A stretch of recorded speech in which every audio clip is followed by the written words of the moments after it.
Kurang lebih 1 bulan jelang pelaksanaan Asian Games 2018, Dinas Perhubungan melakukan berbagai upaya agar arus lalu lintas dari Bandara Sultan Mahmud Badarudin II hingga menuju Komplek Olahraga Jakabaring tetap lancar.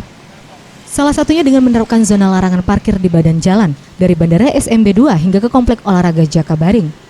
Sebagai gantinya, Dishub telah menyiapkan kantong-kantong parkir yang akan menampung kendaraan seperti di bawah Jembatan Ampera, IP, dan Masjid Agung.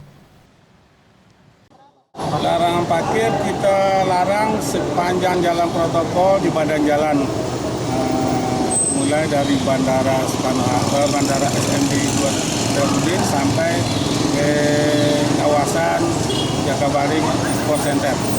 Kita akan lakukan, pertama kita beri peringatan, kita bina, andai bandel, kita gembok, kita tilang mobilnya. Apabila supir kendaraan yang tidak ada, mobilnya akan kita derek.